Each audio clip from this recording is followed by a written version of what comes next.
Fase 2. Dis ons geestelike groeifase. In ons eerste stap in fase nommer 2, ons eerste tree, is betrokkenheid.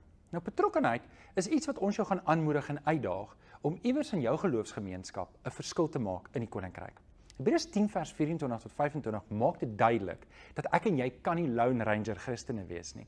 Ons moet ingeskakel wees in die koninkryk van die Here. Stap 5 vra van my en jou om iewers betrokke te wees. Nou ek weet, jy's dalk ingeskakel aanlyn by hierdie gemeente. Dit beteken, ons gaan vir jou uitdaag om 'n verskil te maak in jou gemeenskap. Hierdie is 'n vlak 1 betrokkenheid. Dit beteken maar net, jy gaan iewers help. Jy hoef nêrens niks te lei nie, jy moet net betrokke wees, net jou hande en jou voete aanbied en sê, hier is ek wil help. Tree nommer 6. Tree nommer 6 is om by 'n klein groep in te skakel. Ons het 'n aanlyn klein groep wat elke Woensdag hardloop en ons doen dinamiese materiaal wat relevant is tot jou geestelike groei. Die ideaal is dat ons iewers op 'n stadium 'n klein groep by jou huis begin, of wat jy lei, maar dis nie nou die geval nie. Vir nou wil ons net hê, jy moet inskakel, of by iemand se huis, of hier by die kerk, of aanlyn, maak nie saak waar nie, maar dis belangrik dat jy weekliks in die gewoonte kom, om tussen ander gelowiges te kom. Dis goed as jy kerk toe gaan, dis goed as jy op 'n Sondagoggend aantrek en kerk toe kom, maar die uitdaging van 'n Sondagdiens is, dis meer die groot groep aanbidding, amper die markplein aanbidding.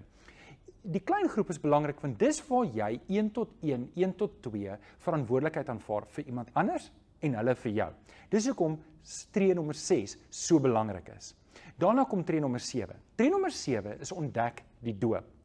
Hierdie gaan 'n aanlyn studie wees wat ons met jou doen, wat ons in kort die doop van gelowiges met jou verduidelik. Nou, neem asseblief net kennis dat ons gaan nie van jou op enige fase verwag om gedoop te word nie, want dalk is jy nog nie gereed daarvoor nie. Ons wil net hê, jy moet die doopstudie doen, en saam met ons doen, en ons wil graag by die doopstudie, in hierdie tree, in die 7de tree, jou terugvoer oor hoe jy dit beleef het.